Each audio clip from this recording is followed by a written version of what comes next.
orang yang sengaja mau menghancurkan sejarah Nusantara itu namanya penjajah. Apapun namanya.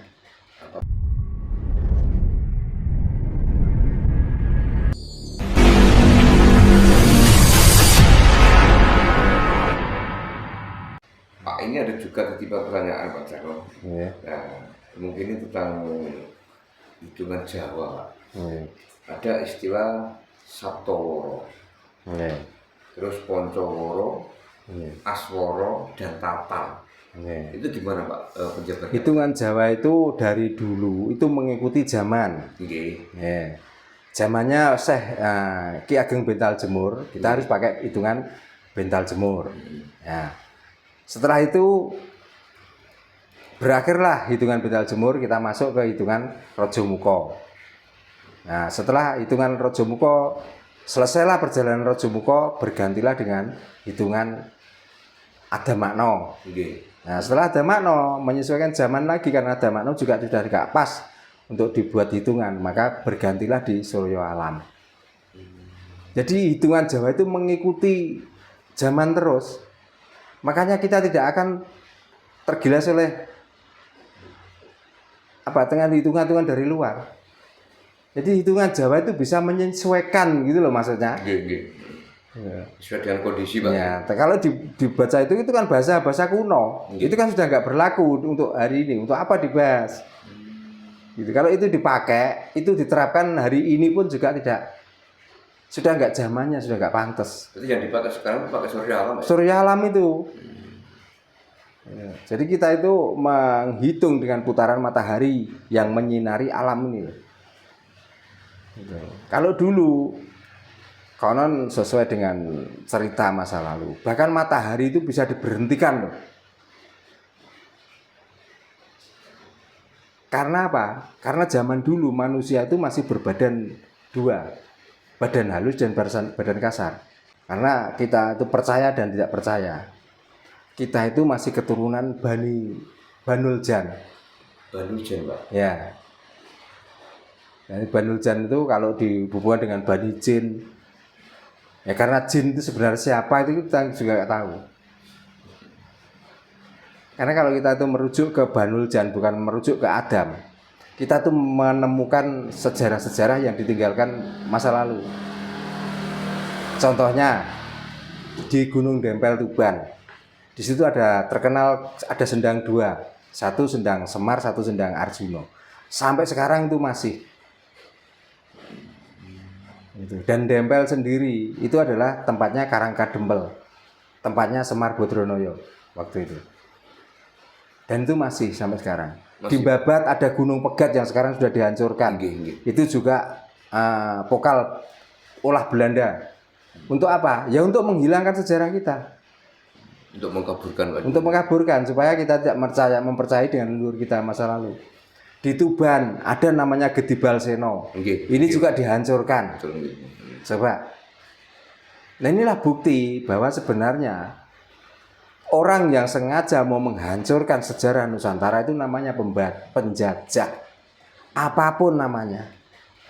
Mau Belanda, mau Inggris, mau Jepang, mau agama, kok di sini tuh menghancurkan sejarah masa lalu, berarti dia penjajah.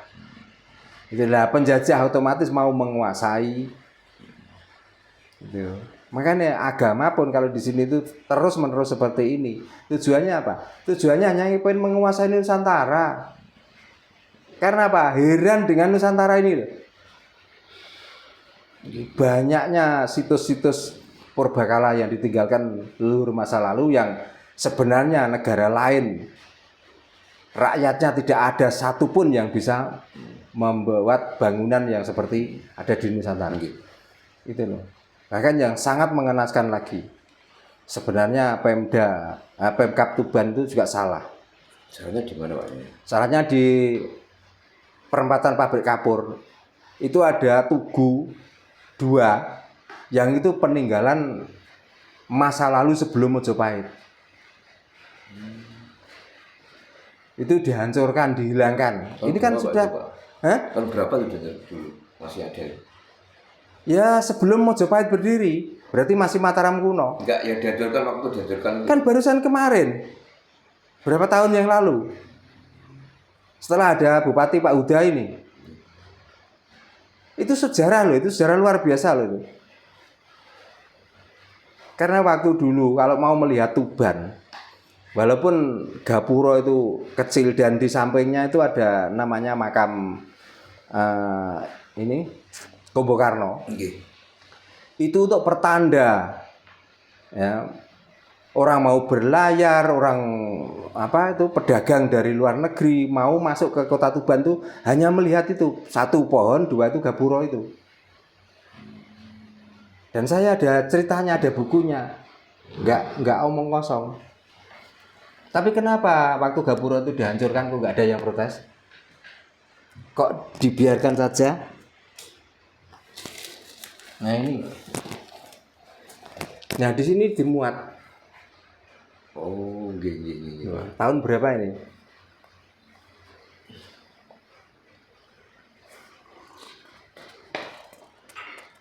Dan ini tidak semua orang mempunyai buku ini.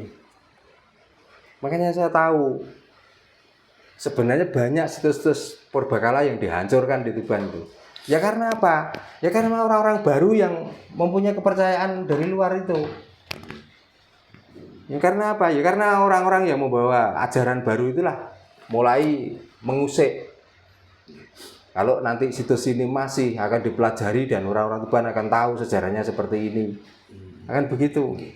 Dulu juga pernah Pak, tahun 80 berapa gitu guys, ingat saya waktu masih SD Pak. Borobudur juga sempat mau dibom dulu Pak. Nah ya makanya situs-situs yang kecil-kecil itu mau dihancurkan. Itu banyak peninggalan leluhur di sini. Contohnya Siti Garit sampai sekarang terbengkelai, tidak ada yang merawat. Padahal sampai sekarang ya namanya Siti Garit di Bejagung, pegawai negeri siapa yang berani menginjakkan kakinya di situ sampai sekarang? Coba kalau berani dengan keyakinannya yang sudah menganggap bahwa itu benar, coba ke situ. Kalau nggak copot kepengen tahu orangnya Pak. Tapi kan itu sudah nggak diterlantarkan. Ini kan mestinya tanggung jawab Pemkab Tuban tuh, mestinya. Iya Pak. Tempat-tempat seperti itu sebenarnya mestinya harus dilestarikan dan diberilah anak cucu kita itu diberitahu bahwa ini sebenarnya memuat sejarah seperti ini. Watu Gajah contohnya. Masih banyak lagi sebenarnya Tuban itu yang bersejarah. Namun karena akidah kita, kepercayaan kita sudah dirubah, tetap tanah yang paling keramat itu tanahnya di sana. Tanah yang membuat kita itu mendapatkan berkah itu tanahnya di sana. Tanah di sini itu nggak ada apa-apanya. Nah, inilah otak-otak bonor itu maksud saya. Nah, ini kalau orang Jawa itu nggak berani mengajarkan atau menggali lagi sejarah-sejarah Jawa ini. Jawa ini tinggal cerita nantinya. Betul Pak. Gitu. Karena orang Jawa sendiri sudah kebalik, boleh. Jadi mestinya otak itu ada di sini tapi sudah kebalik ada di pantat. Karena apa? Ya karena sudah dirusak oleh ajaran agama itu tadi. Sampai tidak menghargai sejarah-sejarah masa lalu. Malah sekarang itu banyak oknum itu yang bisnis makam palsu Pak. Nah kalau itu sudah kebangetan gitu lah. Makanya ya termasuk orang itulah baru menampakkan dirinya. Nah sebenarnya ya orang-orang itu yang menjadi kompor di belakang orang yang menyampaikan ajaran dari luar itu. Makanya dari dulu orang yang merawat kuburan, orang yang membersihkan situs-situs lama, dianggap musyrik, tidak beragama, itu menyembah setan. Itu sebenarnya apa? Supaya tempat-tempat seperti itu hilang. Supaya tempat-tempat seperti itu sudah nggak dikenang lagi. Itulah tujuan penjajah. Lah wong kita itu orang Jawa yang mempunyai peninggalan sejarah yang begitu hebatnya. Kok tiba-tiba kita itu cuman diiming-imingi kalau nanti di sana itu akan mendapatkan tempat yang nikmat, akan mendapatkan istri banyak. Kok lupa dengan kenikmatan apa yang ditinggalkan para leluhur kita? Coba. Bahkan tega-teganya ya. Kemarin sudah pernah, nggak perlu saya sebutkan namanya. Seorang kiai mengatakan bahwa leluhur orang Jawa itu adalah orang kanibal. Inilah penyesatan yang sangat luar biasa. Padahal belum ada cerita leluhur kita itu orang goblok, orang yang bodoh. Tidak ada ceritanya. Orang lain itu belum berkemajuan, leluhur kita itu sudah maju kok. Di sini tidak ada tempat-tempat perguruan tinggi, tapi orang Jawa itu sudah bisa membaca, sudah bisa menulis sejarah, sudah mempunyai artikel-artikel yang sangat luar biasa kok. Dikira orang-orang Jawa dahulu itu seperti orang yang hidup di tengah hutan, yang tidak mempunyai peradaban, yang tidak bertuhan, yang tidak orang berpikiran maju, dikira seperti itulah. Orang-orang yang mendogma orang sini itu seperti itu ya penjajah sebenarnya. Apapun bentuknya Pak Ki. Apapun bentuknya. Mau pakai label agama, mau apa saja lah. Pokoknya ya. Intinya orang Jawa itu kalau bisa dihilangkan dari Jawanya. Makanya sampai kebanyakan orang Jawa ini sebenarnya tuan rumah tapi menjadi tamu. Orang waktu sekarang lo mencari nama orang itu namanya Suwito atau Slamet itu sudah nggak ada, namanya sudah ganti nama dari negara lain. Padahal nama-nama seperti itu adalah nama pemberian orang tua yang artinya itu sangat luar biasa. Orang tua sendiri juga nggak ngawur Pak. Juga ngawur seperti Suwito. Suwito itu artinya orang yang taat pada siapa saja, pada Tuhannya, pada rajanya. Orang yang selalu mengikuti jejak kebenaran itu Suwito atau pendatang. Ya, pendatang dalam arti Suwito itu datang ke raja, ke atasan atau ke Tuhan. Namanya Suwito. Slamet dengan dua kata sela dan met. Artinya kita itu sempurna. Gitu. Tapi sekarang pakai nama Suwito, pakai nama Slamet, pakai nama Ngajiman, itu sudah dianggap kuno. Kuno Pak. Ya. Makanya saya punya anak, tetap saya beri nama asli Jawa. Saya nggak berani pakai nama dari luar. Karena sebelum memberi nama itu sudah saya hitung dan sudah saya maknani artinya. Makanya sekarang banyak anak itu juga punya unggah-ungguh Pak Danu. Nah karena namanya kan Asma Kinaryo Jopo, nama itu seperti doa, gitu. Kalau wong tuane kadang gak diambung tangane, ya gitu Pak. Nah iya, tapi kalau wong liya, ya disungkemi diambung-ambung dan lain sebagainya. Makanya agama itu sebenarnya ajarannya itu tidak mengajarkan tata krama, tapi ajarannya itu agak ajaran dogma dan doktrin, gitu loh. Makanya orang kalau sudah ke dogma dan ke doktrin, tidak ada orang benar kalau tidak gurunya. Tidak ada orang benar kalau tidak orang yang mempunyai nama.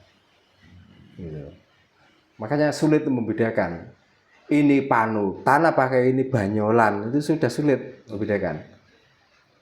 Pokoknya orang pandai cerita, apalagi sudah berani naik ke panggung, berarti itu orang baik.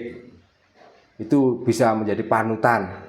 Padahal nggak tahu niatnya orang yang naik panggung dengan pandai bercerita itu hanya untuk mendapatkan uang.